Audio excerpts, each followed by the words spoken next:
عورت جب کسی پر فدا ہو جائے یا لڑکی جب کسی پر فدا ہو جائے تو سمجھ لو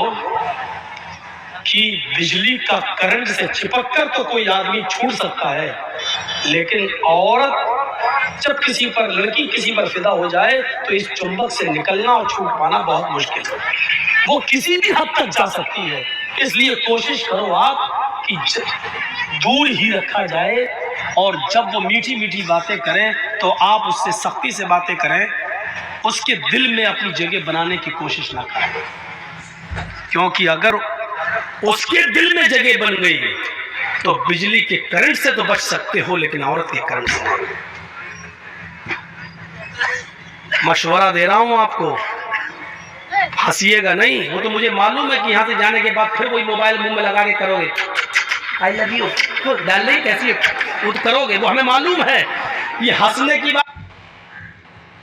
اسلام یہ کہتا ہے کہ لا تتبع النظرۃ النظرہ، ایک نظر معاف ہے لیکن ایک نظر کے بعد دوسری نظر کسی لڑکی پر نہ ڈالو۔ آپ چل رہے ہیں، کوئی وہاں سے آ رہی ہے، اچانک آنکھوں سے آنکھیں ٹکرا گئیں، نگاہ نیچی کر لو، یہ پہلی نظر معاف ہے،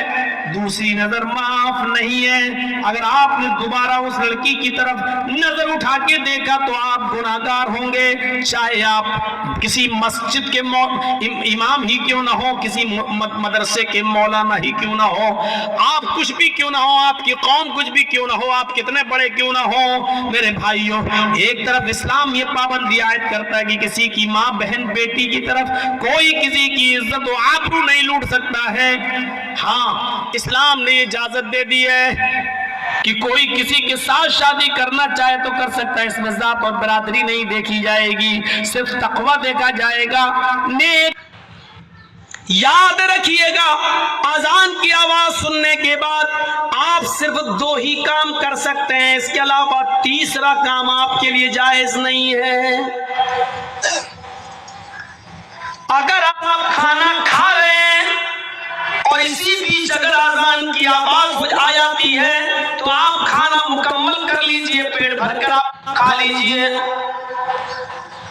کیونکہ پیٹ کی بھوک بہت بری چیز ہے۔ اگر یہ کہہ دیتا اللہ تعالیٰ کھانا کھا کے نہ چھوڑو، اسی میں جاؤ، بیچ میں جاؤ، تو ہم نماز پڑھتے دماغ لگا رہتا کھانے میں، جلدی امام، اور کہیں اس نے پڑھ دیا ہوتا الف لام میم ذالک الکتاب لا ریب فیہ، کمینے تھی لمبی صورت ہمیں بھوک لگی ہے،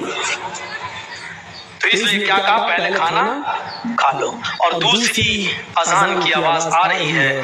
اور ہمیں قضائے حاجت، پیشاب یا لیٹرین کی ضرورت ہے، تو پہلے ہم وہ کر لیں، ورنہ ایسے کرے رہو گے اور پیٹ اندر کی طرف دھسائے رہو گے، کہیں یہ نہ نکلے۔ عورت جب کسی پر